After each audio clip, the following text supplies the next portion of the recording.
So welcome back to another rebuild here on NBA 2K24 Next Gen. And in today's video, we have the Utah Jazz. So prior to the start of last year, it was actually last summer of 2022, Danny Ainge and the Jazz front office decided to blow it up. They moved Donovan Mitchell to the Cleveland Cavaliers. They moved Rudy Gobert to the Minnesota Timberwolves, and this team went into a rebuild. Decided the core was not good enough. They weren't going to win a championship and embraced the rebuild. And quite honestly, they've done a really good job. There's a really good foundation for this team right now. Funny enough, I think this team was actually competitive last year. They were actually kind of in the mix for a little while of being really good, then kind of dropped to a play-in team, and then just kind of fell out of the race completely. But obviously our goal today within the 3-year window is to turn around and bring Utah a championship. And finally, real quick, before we do get into the video, as always, if you guys have any other video ideas, make sure to let me know down below in the comment section. I believe if my math is correct, we have about 9 teams left to rebuild. So obviously my goal has been for a while now to get all the regular rebuilds done before the start of the actual NBA regular season. So a little bit of a lofty goal. I'm hoping we can complete it though. But yeah, man, I've been enjoying the regular rebuild so far. Hopefully you guys have been as well. Of course, let me know which team you want me to do next down below. So without further ado, man, Utah Jazz. Let's get into it. We're going to go over and talk about this roster and all my thoughts, all that good stuff in just a second. Real quick, before we do get into the video, I do want to apologize. I missed an upload day yesterday. Obviously, I've been trying to anyways upload 5 days a week. And yeah, my apologies. Something came up for work and yeah, couldn't really avoid it. Missed an upload. Just wanted to say I'm sorry. So let's dive into this one. Starting out with the point guard spot, we have Colin Sexton here. Obviously came over in the Donovan Mitchell trade. He's an 80 overall at 24 years old. He's on a relatively decent contract for what NBA contracts are today. If he develops well and plays well, he definitely could be my point guard the entire video. Definitely not ruling that out, but I'm also not ruling out an upgrade. So we will see. It's going to be a year-to-year basis for me. Taylor Horton-Tucker is here. He's only 22. There's definitely a lot of potential. I've had a few videos actually where I've actually signed him as kind of a backup point guard off my bench. Plays well, he'll stay. That's kind of the name of the game. Chris Dunn is here as well. Somebody who I was super high on back in that 2016 draft. I wanted him to come to Boston. He went to Providence, played at Providence in college, obviously kind of the New England connection. And yeah, the Celtics decided to take Jaylen Brown, so I'm very happy I was not in charge of drafting for the Celtics at that point in time.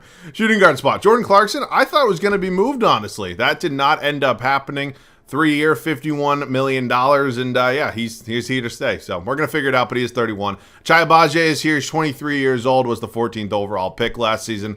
I'm hoping he develops well. Typically he does. Romeo Langford is in here, another Celtics legend. They have Keontae George, who was the 16th overall pick this year out of Baylor. And yeah, I'm hoping to develop him a little bit as well, but definitely there are a lot of shooting guards here. Small forward spot is Lauri Markkanen, probably the best player on this team. He's on a very friendly team deal right now. And yeah, I mean, Lauri Markkanen probably not going anywhere. I cannot pronounce this dude's name for, I mean, I've tried. I really have, I promise you. Simone Fontecchio? I don't know. And then Bryce Sensabaugh here was another first-round pick, number 28 overall out of Ohio State, hoping to develop him. Power forward spot, obviously, I guess they're like marquee not free agent, trade edition. And John Collins, I mean, we saw John Collins' name get brought up in trade rumors for kind of what's felt like years now, and ultimately ended up landing in Utah. I feel like I've already seen a few quotes. Maybe he was kind of shit-talking Atlanta a little bit, so I look forward to that matchup if we have it on national TV. But nonetheless, John Collins is here. He's an 80 overall. Kelly Olynyk, NBA veteran, can space the floor a little bit, 6'11", not bad. And then Taylor Hendricks, another first-round pick at number 9 overall. I definitely want to get him some playing time, so we're going to have to figure something out there. Center spot, Walker Kessler is one of the young, kind of promising bigs on this team. I'm very excited to kind of see how he kind of works in, and he develops well typically. So he's 22 years old, so it's crazy to think that this dude's just younger than me, and got his whole life ahead of it. It's insane. Omer Yurtseven here as well. Came over from the Miami Heat in free agent. Did they trade him? I don't know. He played for Miami last year. He's here in Utah now. We definitely might have 1 or 2 trades. I'm not thinking anything really kind of that major before year 1. We kind of take a look at the draft picks we have looking ahead for us. We do not have any this year, it looks like. Where is our pick? I actually did not know that the Jazz don't have their pick this year. That's very strange. I'm just trying to look for it quickly. It's in Oklahoma City. What trade would that date back to? I have no idea, but it's top 10 protected, so we'll see. Let's get into some trades. The first trade we're going to make here is going to be coming with the Cleveland Cavaliers. Obviously, the Cavs and the Jazz made a major trade not too long ago for Donovan Mitchell. We're making a little bit of a smaller one here. We're sending Romeo Langford and Chris Dunn to Cleveland. We're picking up Ricky Rubio in their first-round pick this year. So obviously, we're doing this trade to get the draft asset. In all honesty, I'm probably going to flip Ricky Rubio right away, bringing him, I guess, back to Utah. He definitely had a few year stretch here back in 2018, 2019, 17. all that fun stuff. I mean, other than that, I moved around some positions, as you can see. I wanted to get Keontae George some minutes, so he'll be backing up Jordan Clarkson here in year one. I moved Ochai Agbaji to the backup small forward spot. I actually went up 2 overalls. I'm sending Bryce Sensabaugh down to the G League, and then I went ahead and I moved Kelly Olynyk to the center position. He's going to back up Kessler, and then Taylor Hendricks. That kind of leaves a path for him to get some minutes behind John Collins. So definitely a developmental year. This is not going to be a contending year or anything like that. Other than that, if I can get a draft pick for Ricky Rubio, send him to a contender, I'm basically all ears. I mean, there's just really no reason for 33-year-old Ricky Rubio to kind of waste away the rest of his career here on a rebuilding team. And it does not look like anybody really wants to give me a draft pick. So we're going to have to figure something out here. How about our friend Simone here? Anybody want to throw in a draft pick for these two? I don't know. I'm just kind of thinking out loud, I guess, at this point. All right, I'm not really seeing much. How about we actually don't have any second-round picks. All right, how about a 2028 swap? Is there anything here? Just curious. No. All right, hang with me. We're not going to be making any more trades for first-round draft picks, but what we are going to be doing is making this trade here with the Clippers. We're going to pick up Amir Coffey.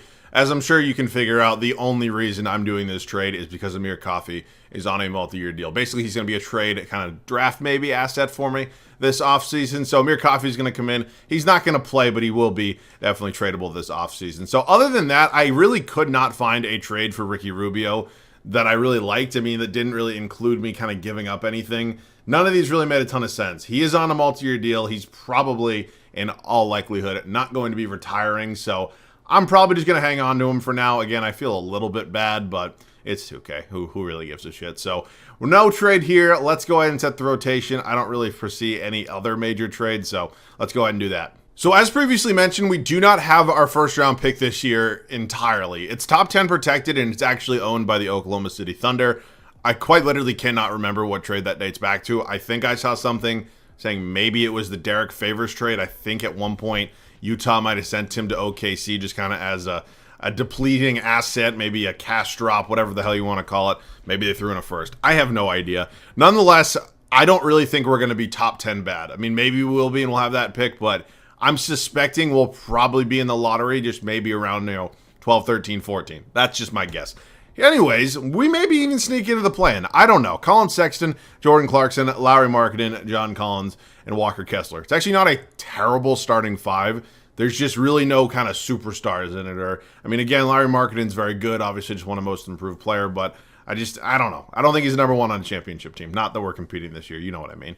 THT going to be our 6th man off the bench, followed by Ochai Agbaji, Kelly Olynyk, Taylor Hendricks, and Keontae George. So definitely want to develop these two as much as possible. As I previously mentioned, Bryce Sensabaugh is down in the G League. We're going to have him develop down there just for year 1. So, all right, man, that is it for now. Again, I really don't know. I feel like this team can kind of go many different ways, and I'm excited to see what 2K thinks. I'll see you guys at the end of year 1. The first year for us here in Utah comes to an end. We won 33 games. I'm honestly not sure where that's going to fall. Maybe it's top 10.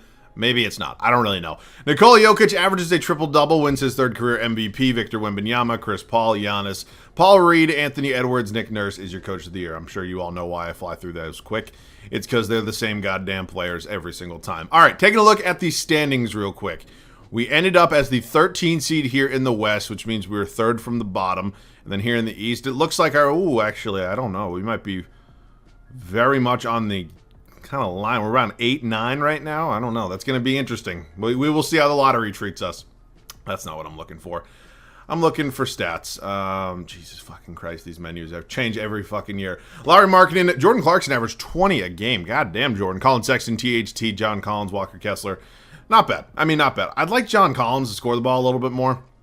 I don't think, the 2019, 2020, even 18, 19 John Collins is really ever going to reemerge, but 11 points on an offense that maybe doesn't even really have a true kind of number 3 option. I could have maybe seen John Collins kind of stepping up to the plate for that, but he did not, and it is what it is. All right, let's sim through the playoffs really quick. Obviously, we're not in it, which means we're just ready for the offseason. I mean, that's kind of the name of the game right now. A lot of big decisions to be made. It is going to be a Warriors and a Celtics finals. Please let the Celtics win. My PTSD cannot handle it again. And yeah, same exact result. Steph Curry is your finals MVP. Okay. It is time for the offseason. Obviously, a very important one, and this is kind of the big one, I would say. Obviously, next offseason we have as well, but we really have to take advantage of this one. So, as you can see, our pick's projected to be number 8 right now. Thunder currently own it. It's top 10 protected. If it goes in the top 10, we got it. Let's just see what it is. And am I missing it? Oh my God, it's number 3!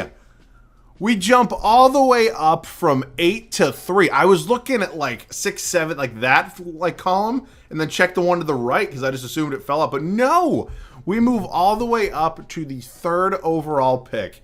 Wow, that is insane. All right, Will Hardy's the head coach of this team. Looks like his contract is kind of gone. Also, I'll take a break from signing Mike Stauffer as my head coach. I saw some people got their panties in a twist when I've been signing him too much. I didn't know people had cared about head coach that much. Typically in the past they didn't. My apologies. All right, other than that, I mean, if he's here, Will Hardy is here. Those ratings aren't bad. I'll bring him back for now. I think that's a fair idea. So welcome back, Will Hardy. Remains our head coach. So up to the NBA draft with the 3rd overall selection now. Obviously a little bit of flexibility. We also have 28 from the Cleveland Cavaliers. I mean, if we take a look kind of at this class right here, at some of the options we could have available, I mean, there are some guys here I definitely would not mind. I think Isaiah Collier is probably at the top of my board. I'm not saying Colin Sexton didn't play well or anything like that, but I like Isaiah Collier, and he always progresses really, really well. He might be my guy. He really might be. So I'm hoping he doesn't go top 2. That's my only worry, because I've seen him go number 1 before. I've seen him go number 2, and obviously we're sitting there at 3. So I might try to move up a spot or 2. I don't know yet. I don't want to risk it. Orlando has the number 1 overall pick. We're going to make them an offer, and hopefully they accept it. This is number 3. This is number 28 this year, and this is obviously Amir Coffey. I did not expect them to accept that. How about if I throw in Yurtsvin as well? And then I don't really have a lot of actually I don't have any second-round picks, and there's really no other players I would want to or really, actually, I might move Bryce Sensabaugh, and I'm only saying that I might because, quite honestly, I don't really see a path for him to play. I really don't. I'm good with Markkanen. I'm good with Achai Agbaji. He's not going to play over either of those guys. Maybe there's an argument at 6'6" and can shoot the 3 ball a little bit here that he could potentially get some backup shooting guard minutes, but quite honestly, I'm not going to sacrifice a guaranteed number 1 overall pick. So I'll throw Bryce Sensabaugh in there. Maybe it's not the smartest move in the world, but it gets me what I want in that number 1 overall pick. Meaning Isaiah Collier is going to be a member of the Utah Jazz. So hoping that was a smart trade, and he works out for us. He's a 79 overall. He's going to be starting day 1 for us next year. Walker Kessler, Achai Agbaji definitely both coming back. And let's look at some qualifyings. Yeah, no, don't think so.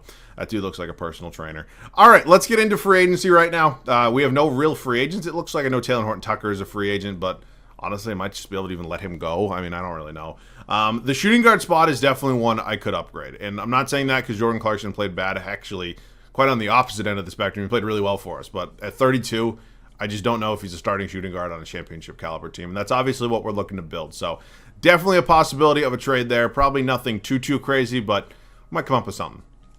We just gave up 4 first-round picks in Jordan Clarkson, and we went out and picked up a star here in Mikal Bridges. So we definitely paid a pretty hefty price to go out and get him, but honestly, I think Mikal Bridges is definitely more of a long-term option than Jordan Clarkson is. And again, I'm not saying Jordan Clarkson played poorly for us or anything, but I'm definitely happy with Bridges here. So, yeah, Keontae George is going to likely remain our backup shooting guard. I'm actually going to probably get a little bit cheesy, bring back THT, and then go from there and just maybe trade him or something. I don't really know. But other than that, there's probably not anything major coming. Maybe a new backup center.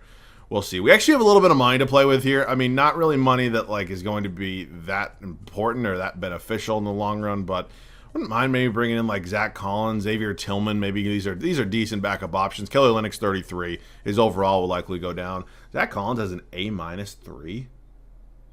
I didn't know it can. Wow.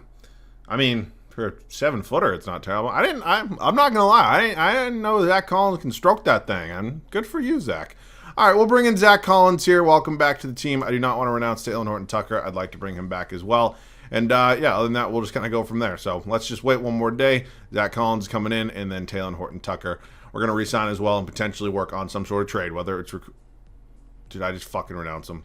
Oh, my God. Thank God. Okay, other than that, there's either a trade coming for a future draft pick. Maybe we make an upgrade at the power forward spot. I'm not sure yet.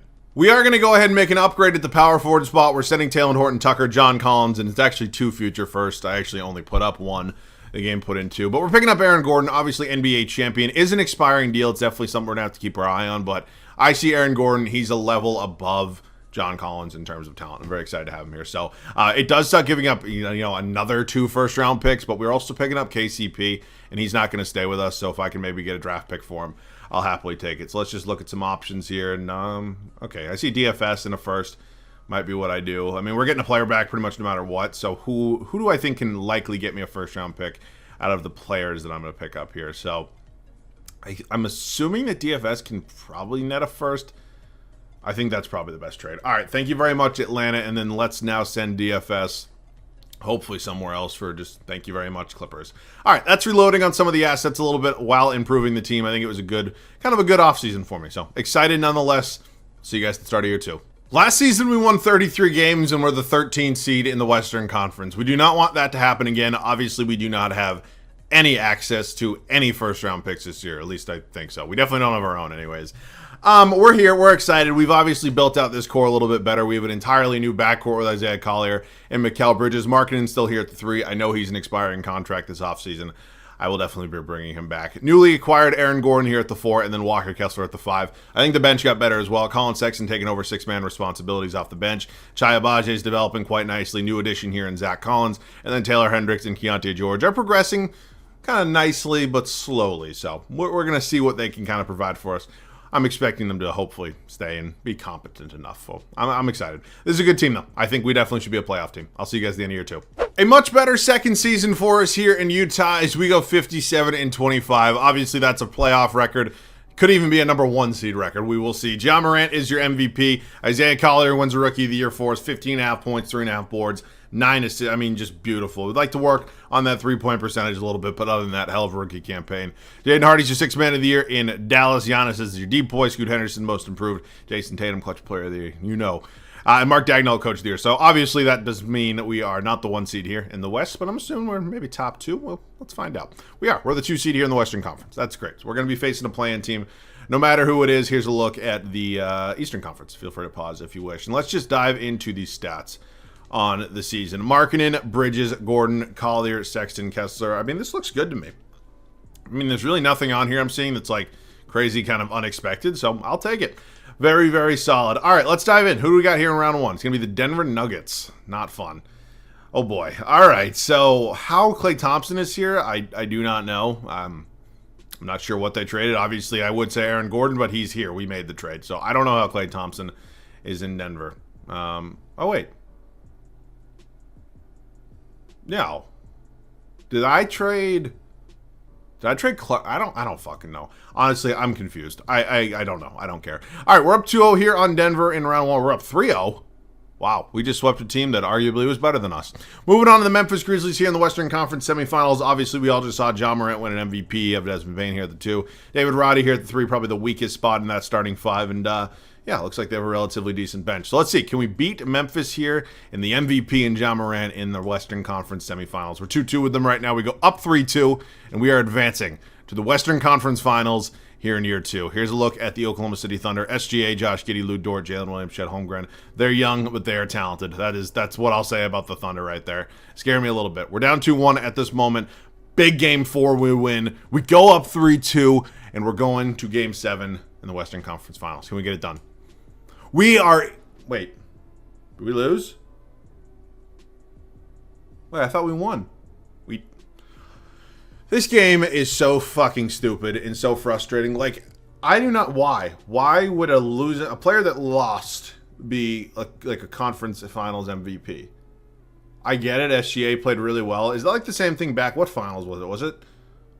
Was it whatever final? Was it 2015 when Iggy won a finals MVP and everybody's saying even though LeBron lost, he should still win it? I hate that. That's so stupid. It's so stupid. Yeah, maybe he's the most valuable Cavalier. Maybe in this case, SGA is the most valuable member of the Thunder. He didn't fucking win. You're not getting an award for... It's just so dumb. Why the hell is Domantas Sabonis in Philadelphia? I mean, where did that trade come from, right? No? You just gave him... You just donated Domantas Sabonis over to Philadelphia? All right, well, I think we can still beat them. We're up 2-0 right here. We're up 3-0. Oh, my God. I did not think we'd actually be up 3-0 right now. Hang with me.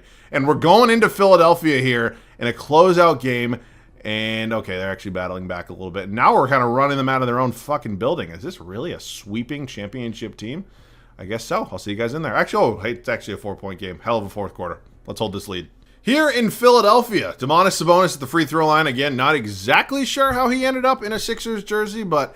I'm assuming whatever it was not a good deal. First of all, I know it's a close game. I have to focus. I can't just shoot the shit with you guys like I normally would in a blowout. But let's just talk. What the fuck are these Utah Jazz jerseys? Did they not change them for this year? Like, why would they not do that? Dude, I cannot stress this enough. Minimalism concepts are ruining designs everywhere, specifically with NBA jerseys. They're so bad. Like these pale monotone colors that have like just jazz and like the most boring font. I'm just using Utah as an example right now. Like there are a lot of bad jerseys these days in the NBA. Good defense, Walker. I just like why? What Nike executive sat at his desk in his $25,000 suit and was like, yeah, no, this is good. This looks like a good design. We're going to move forward with this. What the fuck is this? This is a practice jersey. Good Lord. I do not know why the NBA is doing this. They fucked it up. We had a golden era of jerseys at one point. You look back to all those historic jerseys off the top of my head, those historic Raptors jerseys, the purple ones, the white ones, those old Vancouver Grizzlies jerseys, fire, those old Pistons jerseys, fucking heat. Oh my God. So many good jerseys. And what the fuck are we doing these days? Really? Like, why? Why?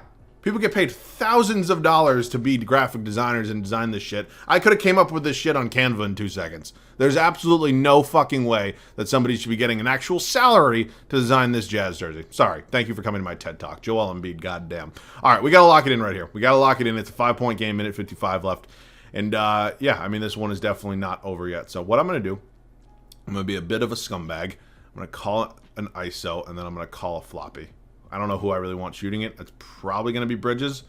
It is. That's a horrible shot. He hits it anyways! Oh my God. Wait, it's a 12-point game? When did that happen? That was like a 3-point game 2 seconds ago. I don't know. Maybe in my heat of rage, I ended up scoring more than I thought I did. All right, let's just stop Joel Embiid here. Larry Markkinen, or Walker Kessler rather, moving like my grandmother does in a nursing home. I mean, good Lord. All right, can we just... Bridges. Again! Oh my God. That is an... Oh wait, was my math off before? No, 11. Because they hit it too. All right, we are up 11 right here. There's a minute 10 left to go. Walker Kessler, falling asleep, makes up for it. Gets the big block and Embiid. And this one is probably all but over. We're going to milk down as much clock as we possibly can. We'll call the pick and roll, and we'll go from there. I don't really care if I score or not. I actually know this one's basically over. So let's just dribble the clock out. We're going to call it with about 7 seconds left. Here comes the screen from Aaron Gordon. Good contact. Blown by Sabonis. Easy layup. I'll see you guys at the finals MVP. We win it all here in year 2. Maybe not the championship year I was expecting, but I'll take it nonetheless. I mean, Isaiah Collier as a rookie. Finals MVP. Was it the only other player to do that? Was it Magic Johnson? I think it was. I don't know. Insane. I mean, I did not really necessarily think this was a championship team. LeBron calls it a career. Chris Paul ended up in Miami. Calls it a career. Yeah, but I'll obviously take it. Let's head to the Hall of Fame. LeBron, CP3, jersey retirements. Cool. Draft lottery. I know we're not going to have anything, but we'll just go. Oh, wait. Holy shit. Oh my God, we have the 7th overall pick. Oh my God. Wow, was not really expecting that. Will Hardy's obviously here to stay. I really didn't think the 7th overall pick would be that, or like the pick from Minnesota would be that good. We also have 29 from the Thunder. All right, so I mean, if we want to make an upgrade anywhere, we probably can. I don't really know where it would be because I'm very happy with this starting 5, and honestly, the bench is pretty good as well, but I mean, maybe one of Keontae George or Taylor Hendricks, I don't really know. I mean, I don't really need the 7th overall pick is what I'm basically trying to say. I mean, I don't really also know this draft class too well. Cooper Flagg would be fun. Maybe want to move up and get him. He always wins Rookie of the Year. I don't know. I'll try to move up, get number 1. Who has the number 1 overall pick? It is the Rockets. I'll try. I mean, it's not probably necessary, but I mean, why the hell? What the hell? I mean, who cares? It's not often that this late in the videos I have super valuable draft picks. Most of the time, I've traded almost all of them away. And then, honest, just take whatever you want. It's heading into the final year. I'm not making any other major changes, so... and I know, yeah, if Hendricks wasn't expired, I'd probably throw him in here, but obviously cannot do that. And yeah, pretty much everybody else. Oh my God, Amir Coffey ended up back here. That's hilarious. Yeah, nobody else. So let's just keep doing draft picks. Take whatever you want. Oh my God. Thank God it's the final year. All right, let's take Cooper Flagg, number 1 overall. He's going to be, I guess, the replacement off the bench. And yeah, as new backup power forward, 6'9" out of Duke. I don't think he's actually technically committed yet. I don't think, anyways. Team player options. Gordon declines. He's entering free agency. Shit. So is Larry Markkinen. That's definitely something I need to keep an eye on. Do we actually have money? No, we don't. We have $40 million, but that would require getting rid of both Gordon and Markkinen, and that is not something I am in the mood to do. So let's pay both these guys, and we got them both back. Other than that, I don't really see any major changes. I mean, maybe we make an upgrade at the backup shooting guard spot. We could look. We don't obviously have many assets, but I don't know. Do we want to move Keontae George, Taylor Hendricks in a second? Just see if there any shooting guard options. Ooh, like Gary Trent Jr.? Hell yeah. It's the final year. If we hadn't already won a championship, I probably wouldn't be blowing up this core, but it is what it is. Kenny Lofton, we don't really need, but whatever. I'll see you guys at the start of the third and final year. Last year, we won a championship. Maybe not a championship many of us were expecting, but a championship nonetheless. We are back here for our final season. We made some changes to this team. Nothing in the starting five. We just bolstered the bench unit a little bit. Isaiah Collier, Mikal Bridges, Larry Markkinen, Aaron Gordon, Walker Kessler. Bench unit. Achai Agbaji, Gary Trent Jr., Colin Sexton, Cooper Flagg, and Zach Collins. It's a very well-rounded team. I think that's kind of the best way to say it. We don't necessarily have like a superstar on this team, but we have a lot of really, really good players with a lot of promise. And honestly, I would say a lot of potential, but hell, we've already won, so we're already very, very good. I'll see you guys at the end of year 3. We have our best record yet here at the end of the final regular season. We go 65-17, and we are hoping that is good enough for another championship, or well, at least we play well enough. We'll see. Luka Doncic, first career MVP. Dylan Harper, Rookie of the Year. Typically, it's also, or excuse me, not also, always Cooper Flagg in the final year. He just obviously didn't have the minutes here. Azar Thompson, Sixth Man of the Year. Victor Wembanyama is your depoy. Stephon Cassell, Most Improved. Lucas, Clutch Player of the Year. Will Hardy, Coach of the Year. Awesome. All right, so we are the 1 seed this year. I mean, we did not have that last year, and we still won it all, so I don't know. I'm feeling good. Let's take a look at the stats on the year, see who played well. I'm assuming everybody probably did. Collier was 100% the right draft pick. 18, 5, and 11.5. I mean, fuck yes. And, yeah, I mean, everything else on the up and up. Rebounds, Walker Kessler. Assists, Isaiah Collier. Alrighty, it is going to be us and the Minnesota Timberwolves. Our old friend Rudy Gobert. They have Trae Young and Anthony Edwards. Holy shit. Did you trade Karl Anthony Towns for Trae Young? That's fucking insane. I still think we're a lot better. Okay, hang with me. Okay. Portland here in round 2. Scoot Henderson, Shaden Sharp, Matisse Thybulle, Robert Williams, DeAndre Ayton. You got Simons off the bench. Play Sharp at the 3, play Simons at the 2. That's just so stupid. Unless maybe you want like the spark off the bench or him leading the second unit. I don't really know. We're up 3-1 right now, and we close them out in 5. And it is us and the Oklahoma City Thunder once again here in the Western Conference Finals. Something I've always noticed when I do Western Conference teams, like when I rebuild them and I inevitably face the Thunder because they have 85,000 draft picks and a bunch of young talent. Josh Giddey always leaves in the final year. I don't know why they don't match the contract. He's always gone. It's very dumb. It's very, very stupid. Something that's definitely not going to happen in real life. We are currently up 3-0 right now and make that 3-1, and we are back in the NBA Finals. And look at it this time. Finally, a player from the winning team is a conference finals MVP. Oh my God, is Donovan Mitchell. Oh my God, what a way to end this video. We have Donovan Mitchell and the Cavs going up against his old team here in Utah. Can we get the better in the last laugh against Donovan Mitchell? We're 2-2 right now. We go down 3-2. Fuck, we lose. That sucks. Honestly, I'm happy Donovan Mitchell got one, though. I am. So, all right, man. We won it all. Obviously, sucks to lose one in the last year, but we did win one in year 2. We had 1080+ overall. It's just an overall really, really well-rounded team. And, yeah, man, I know a bunch of people were asking for a Jazz rebuild, and I definitely enjoyed doing this one. So hopefully you guys enjoyed watching it. Of course, as always, I'm going to do any other video ideas down below in the comments section. If you guys are new around here, have not yet subscribed to the channel, hit that sub button. We'd love to have you here in this wonderful community. Other than that, I know this video has been long enough, so I will not keep you guys any longer. Thanks so much for watching. I love you guys. I'll catch you guys all in the next one.